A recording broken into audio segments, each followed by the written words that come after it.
우리는 지금까지 로마서 말씀을 통해서 모든 사람이 죄를 범하여서 하나님의 영광에 이르지 못했기 때문에 예수님께서 이 땅에 오셔서 십자가에 죽으심으로 우리에게 하늘의 길, 구원의 길을 열어주셨다고 했습니다. 그리고 그 구원은 오직 믿음으로 받는다고 했죠. 그런데 이런 말씀을 계속 듣다 보면 이런 의문이 생깁니다. 오직 믿음으로 구원받는다고 했으니까 내 행위는 아무렇게나 해도 되는 것인가? 아니, 내가 뭘 하든지 구원받은 것은 확실하고 취소되지 않는다고 했으니까 이제 내 마음대로 살아도 되는가? 그리고는 죄 짓는 것에 대해서 너무 가볍게 생각하기 쉽다는 것입니다. 실제로 어떤 분은 기도할 때 하나님, 지난주도 또 실수했습니다. 연약하여서 어쩔 수 없었습니다. 용서하여 주옵소서. 그렇게 기도는 하는데 가슴을 치며 회개하는 마음은 없어요. 그냥 말로만 회개합니다. 죄 짓고 회개하면 다 용서해 주시니까 너무 가볍다는 거예요. 여러분은 어떻게 생각하십니까? 하나님은 왜 우리를 구원해 주셨을까요? 하나님이 우리를 구원하신 이유가 뭘까요? 그냥 천국에 데리고 가시기 위해서일까요? 그러면 우리가 예수 믿을 때 그냥 바로 천국 가죠. 왜 하나님은 우리에게 구원 이후의 삶을 허락해 주시는가? 에베소서 1장 4절에 이렇게 말합니다. 곧 창세전에 그리스도 안에서 우리를 택하사 우리로 사랑 안에서 그 앞에 거룩하고 흠이 없게 하시려. 여기서 하나님께서 우리를 택하신 이유가 뭐라 그랬죠? 거룩하고 흠이 없게 하시려고요. 우리가 구원받은 목적은 천국 가기만 위한 것이 아닙니다. 거룩한 삶을 살기 위해서입니다. 오늘 로마서 6장 19절에서도 이제는 너희 지체를 의에게 종으로 내주어 거룩함에 이르라, 그렇게 말씀하셨습니다. 그러니 내가 믿음으로만 구원받는다고 죄를 가볍게 여긴다? 그것은 성경을 잘못 읽은 거예요. 구원받은 사람은 거룩한 삶을 위해 몸부림치는 거예요. 성도의 최고의 행복은 거룩한 삶을 사는 거예요. 나의 최고의 행복이 내가 잘 먹고 잘 살고 우리 아이가 좋은 데 들어가고 좋은 데 시집 장가가고, 그게 최고의 행복이 아니라 성도의 최고의 행복은 하나님 앞에서 거룩하게 살아내는 것이다. 아멘입니까? 죄를 이기는 삶을 사는 것, 그것이 성도지요. 자, 오늘은 본문 말씀을 통해서 그러면 어떻게 하면 죄를 이기고 승리하는 삶을 살 수 있을까? 그거에 대해서 좀 말씀을 나눠보도록 하겠습니다. 먼저 죄에 대하여 죽고 거룩한 삶을 살기 위해서는 나는 죄에 대해서 죽었다는 것을 확신해야 된다는 거예요. 받아봅시다. 나는 죄에 대해서 죽었습니다. 아멘이죠? 나는 죄에 대해서 죽었다는 믿음과 확신이 있어야 돼요. 11절을 봅니다. 이와 같이 너희도 너희 자신을 죄에 대하여는 죽은 자요, 그래서 예수 안에서 하나님께 대하여는 살아있는 자로 여길지어다. 사도 바울은 우리의 정체성을 죄에 대해서는 끝났다, 그리고 하나님께 대해서는 살아있다, 그것이 우리의 정체성이라고 정의하고 있는 거예요. 내가 예수님을 영접하는 순간 죄에 매여 죄의 종로로 타던 나는 죽고 내 속에 성령이 오셔서 그 성령께서 내게 새 생명을 주심으로 나는 새 사람으로 태어나는 거예요. 우리는 그것을 거듭남이라고 하죠. 중생이라고 하죠. 우리가 실제로 체험했던, 느끼지 못했던 그건 중요한 게 아니에요. 여러분, 어머니 뱃속에서 태어날 때 내가 어머니 뱃속에서 태어나는구나 느끼고 체험했습니까? 그렇지만 내가 어머니에게서 태어났다는 것은 누구나 믿어요. 그것처럼 내가 예수 그리스도를 믿고 거듭날 때 내가 체험하지 못하거나 느끼지 못할 수 있어요. 그러나 내 느낌과는 아무런 상관없이 그것은 이미 이루어진 사실이라는 것을 확신해야 돼요. 고린도후서 5장 17절 그런즉 누구든지 그리스도 안에 있으면 새로운 피조물이라 이전 것은 지나갔으니 보라 새 것이 되었도다. 우리는 새 피조물이 되었고 새 것이 된 것을 확신하시기 바랍니다. 이것을 믿어야 되는 거예요. 그래야 우리는 거룩한 삶을 살 수 있는 거예요. 내가 어떤 존재인지도 모르는데 어떤 삶을 산다, 그거는 어불성설인 거예요. 나는 하나님의 자녀다, 나는 죄에서 해방되었다, 그러므로 죄가 나를 지배할 수 없다, 분명한 나의 정체성, 나의 아이덴티티를 확신해야 된다는 것입니다. 이 사실을 나타내는 의식이 하나 있습니다. 바로 세례지요. 우리 장로교는 세례를 그냥 물을 찍어서 바르죠. 그런데 침례교는 가보면, 큰 교회 가보면 앞에 아예 침례탕이 있습니다. 그리고 목사님이 세례받을 사람을 이렇게 안고 그 침례탕에 들어가서 그 세례받는 사람은 아예 물 속에다가 그냥 다 집어넣어 버려요. 그건 뭘 의미하죠? 물 속에 들어갈 때 나의 옛사람은 죽었다는 거예요. 장사 지냈다는 거예요. 그리고 물에서 다시 올라오는 순간 이제 나는 새 사람이 되었다는 거예요. 4절 그러므로 우리가 그의 죽으심과 합하여 세례를 받음으로 그와 함께 장사되었나니. 우리는 죽었다는 거예요. 그게 바로 세례예요. 그러니까 보세요, 내가 예수님을 영접하는 순간 나의 옛사람은 죽었어요. 세례를 통해서 장사까지 지내버렸습니다. 그런데 자꾸 옛사람을 찾으면 안 되는 거예요. 우리는 이미 죽은 사람, 그리고 하나님 안에서 다시 살아났다. 그런데 이상하죠. 내가 죄에 대해서 죽었다고 하는데 왜 여전히 죄가 자꾸 나를 괴롭히죠? 나는 죄에 대해서 죽었는데 죄는 죽었어요? 안 죽었어요? 죄의 세력은 아직 안 죽었어요. 죄의 권세는 안 죽었어요. 죄는 아직 여전히 시퍼렇게 살아서 역사한다고요. 그러니까 중요한 것은 나는 죄에 대해서 죽었다는 것을 믿고 확신해야 되는 거예요. 죄는 여전히 살아있지만 그 죄에 나는 반응하지 않는다. 여러분, 죽은 시체가 뭐 아무리 무거운 것을 올려놓고 따귀를 때리고 한다고 시체가 반응을 합니까? 죽으면 반응 안 해요. 그러므로 내가 죄에 대해서 반응하지 않고 그 죄가 나를 지배하지 못한다, 그 확신을 다 가지고 있어야 되는 거예요. 나는 이미 신분이 달라졌다. 전에는 내가 죄의 종이었고 죄에 매여 있었지만 이제는 나는 예수님께 매여 있는 사람이다. 내 주인은 예수 그리스도다. 그 확신이 분명해야 된다는 거예요. 여러분, 우리가 죄를 짓지 않으려고 하는 그 힘이 어디서 나옵니까? 내가 죄에 대해서 죽었다는 확신에서 나오는 거예요. 내가 죄와 싸우려고 하는 강력한 힘이 어디서 나오는가? 내가 예수 그리스도의 피로 씻김받고 내 모든 죄를 나는 용서받았다는 확신에서 오는 거예요. 이것을 성도의 정체성이라고 하는 거예요. 사랑하는 사역동교회 성도 여러분, 여러분은 정체성을 분명히 가지고 계십니까? 여러분 비록 이 땅에 발을 딛고 살고 계시지만 여러분은 하늘의 사람이다. 나는 하나님의 자녀다.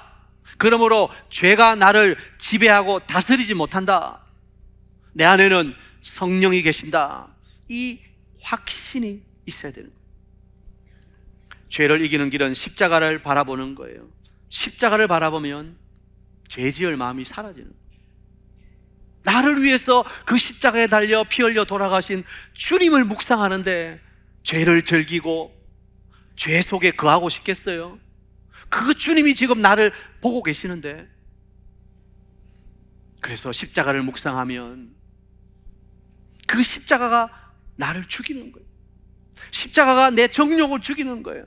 십자가가 내 분노를 죽이는 거예요. 십자가가 내 기질을 죽이는 거예요.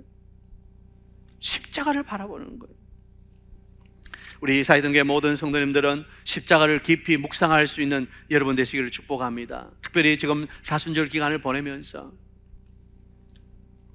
주님, 나를 위해 이 땅에 오시고 나를 위해 십자가 지신 그 주님을 더 깊이 바라보고 묵상할 수 있어야 되는 거예요. 자, 첫 번째 뭐라고요?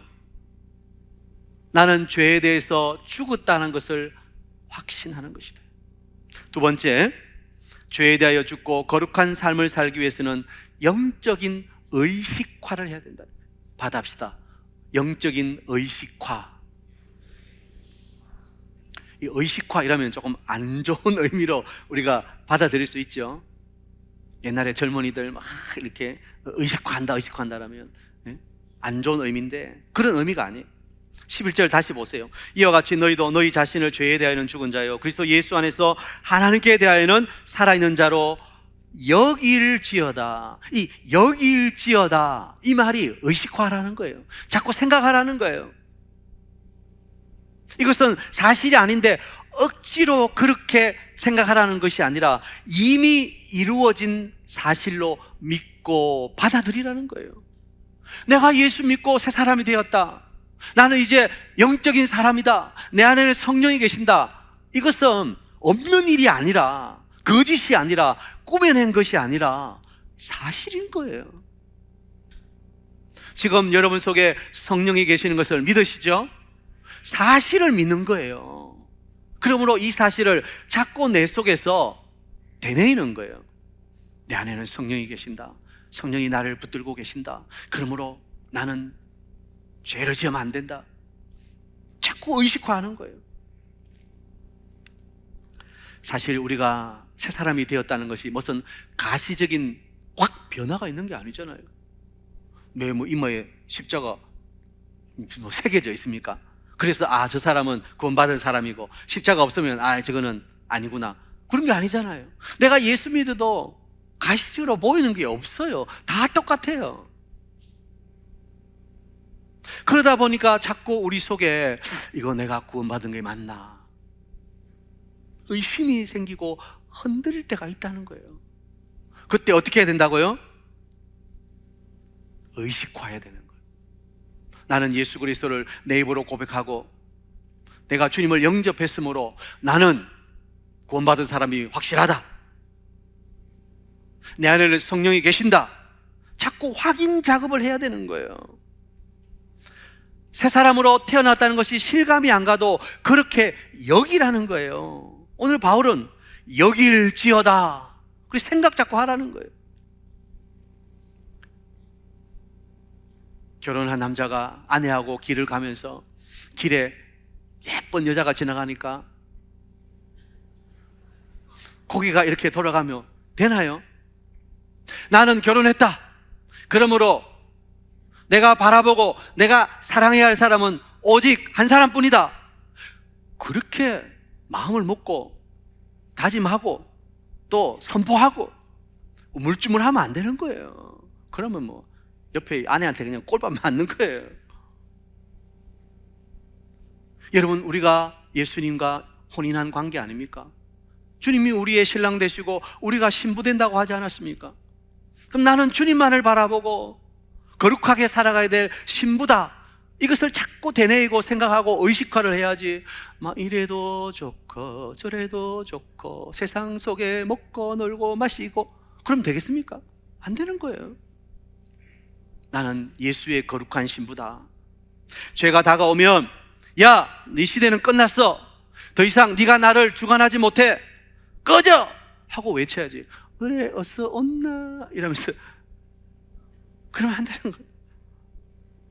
여러분, 자기 의식화를 하세요. 나는 예수 믿은 사람이다. 내 안에는 성령이 계신다. 나는 거룩하게 살아야 될 사람이다. 자꾸 자기에게 선포하는 거예요. 성 어거스틴은 젊어서 술을 진당 마시고 방탕하게 살다가 나중에 이제 변화된 사람이죠. 어느 날 이 어거스틴이 거리를 지나가는데 옛날에 함께 술 마시던 그 술집 여자가 어거스틴을 발견하고는 쪼르륵 뛰어와서는 어거스틴, 어거스틴 오랜만이야 하면서 막 알랑방구를 끼는 거예요. 어거스틴이 모른 척하고 싹 지나가려고 하니까 이 여자가 계속 따라오면서 왜 그래 왜 그래 하면서 난리법석을 피우는 거예요. 그때 어거스틴이 뭐라고 한 줄 아세요? 너는 너일지 모르지만 나는 내가 아니야. 그렇게 소리쳤다는 거예요. 너는 옛날에 그대로 너지만 나는 옛날에 그대로 내가 아니라는 거예요. 나는 이제 예수 믿고 변화되었다는 거예요. 어거스틴은 의식화가 철저히 돼 있었던 거예요. 아무리 유혹이 와도 나는 예수 믿은 사람이다. 이제 옛날에 그것은 버려야 된다. 그 생각으로 가득 차 있었던 거예요. 사랑하는 성도 여러분, 우리는 주님이 나를 붙들고 계시다는 사실을 매일매일 되뇌어야 됩니다. 순간순간 주님 손 붙잡고 있다는 사실을 확인해야 됩니다. 어떤 분은 기도할 때 늘 육신이 약했어, 어쩔 수 없어서 넘어졌습니다. 여러분, 우리는 그렇게 어쩔 수 없이 넘어질 존재가 아니에요. 우리 안에 성령이 계시는데, 우리는 죄의 권세에서 해방되었는데, 우리 속에 놀라운 능력을 역사하시는 성령이 계시는데 얼마든지 죄를 이길 수 있습니다. 그 패배의식을 버리고 승리의식을 가져야 되는 거예요. 자꾸 자기를 의식화하세요. 나는 죄에 질 사람이 아니다. 죄가 나를 주장하지 못한다. 이제 나는 성령이 나를 붙들고 계시고 나는 예수의 사람이다. 자꾸 자기 속에 선포해야 돼요. 12절에 보면 죄가 너희 죽을 몸을 지배하지 못하게 하여 몸의 사욕에 순종하지 말고. 이 말은 우리 성도들은 성령의 도우심으로 몸의 사욕을 물리칠 수 있다는 거예요. 우리가 어디에 순종하느냐, 그게 중요한 거예요. 자꾸 죄에게 순종하지 말고 성령께 순종하고 의에 순종해서 죄를 이기고 거룩한 승리의 삶을 살 수 있어야 됩니다. 순간순간 성령을 의지하십시오. 순간순간 말씀과 기도를 붙드십시오. 죄가 자꾸 나를 넘어뜨리려고 할 때 그 죄에 대해서 선포하세요. 너는 더 이상 나를 넘어뜨릴 수 없다. 나는 이제 하늘의 사람이다. 나는 비록 이 땅에 발을 딛고 살고 있지만 나의 영원한 본향은 저 하늘이다. 나의 주인은 네가 아니라 예수님이다. 그렇게 선포할 수 있어야 돼요. 우리 사회동계 모든 성도님들이 자기를 의식화, 영적인 의식화가 있게 되기를 축복합니다. 마지막 세 번째, 죄에 대하여 죽고 거룩한 삶을 살기 위해서는 적극적으로 의를 행하는 거예요. 받합시다. 적극적으로 의를 행합시다. 13절입니다.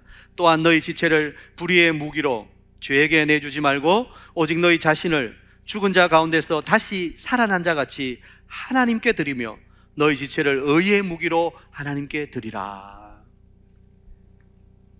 여기 무기라는 말이 나오는데 이것은 총칼을 의미하는 게 아니고 도구를 말하는 거예요. 도구. 우리 몸을 도구로 드려야 된다. 어떤 도구로? 선한 도구로. 도구 자체가 악하고 선한 게 아닙니다. 그것을 어떻게 쓰느냐가 중요한 거예요. 칼을 예로 들어볼게요. 집에서 우리 주부들이 칼을 가지고 따다다다다다다다다 요리를 합니다. 그죠? 주방에서 칼을 쓸 때는 그 칼은 얼마나 유용합니까?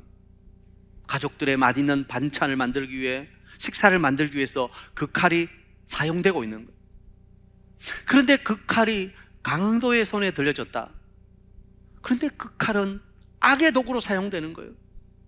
남을 협박하고 남의 갈취하려고 악의 도구로 사용하는 거예요. 칼이란 자체는 선하지도 않고 악하지도 않아요. 그런데 어떤 도구로 사용되었냐가 중요한 거예요. 여러분, 우리가 어떤 도구로 사용되어지느냐가 악하게 될 수도 있고 선하게 될 수도 있는 거예요. 죄에게 우리 자신을 도구로 내어주면 우리는 악하게 사용되는 거예요. 그러나 우리를 하나님께 맡기고 의의 도구로 드리면 우리는 선하게 사용되는 거예요. 그런데 참 희한하죠. 이미 죄에 대해서는 죽었다고 하는데 왜 자꾸 그런 죄의 속성이 우리 안에 일어나냐 할 말이에요. 분명히 말씀드립니다. 내가 죄에 대해서 죽었지 죄는 아직 죽지 않았어요. 그러니 죄가 여전히 역사하는 거예요. 그래서 우리를 유혹하고 우리를 자꾸 끌고 가려고 하는 거예요. 왜요? 우리는 아직 불완전하기 때문에. 신학적으로 이것을 old lady와 not yet이라고 말합니다. old lady는 이미라는 뜻이고 not yet은 아직 아니다 이런 말이에요. 내가 예수 그리스도를 믿는 순간 나는 구원받았어요. 아멘이죠. 그런데 구원이 완성된 건 아니에요. 내가 예수님을 믿을 때 하나님의 나라가 이미 내 마음속에 임했어요. 그러나 천국이 완성된 건 아니에요. 그러니까 우리는 아직도 완전하지 않기 때문에 이미와 아직 속에 살고 있는 거예요. 이미 구원받았지만 아직 완전히 이 구원이 완성되지 않았기 때문에 우리의 구원의 완성은 어디서 이루어지는 거예요? 우리 육체를 벗을 때 영원한 천국에서 완성되는 거예요. 그때는 죄가 우리를 유혹하지 못해. 완전히 죄에서 자유롭게 되는 거예요.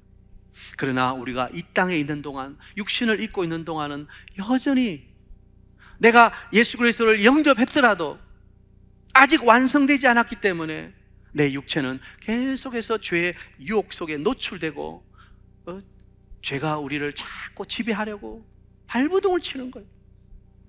그러니까 우리는 그 죄에게 우리를 내어주지 않도록 애를 써야 되는 거예요.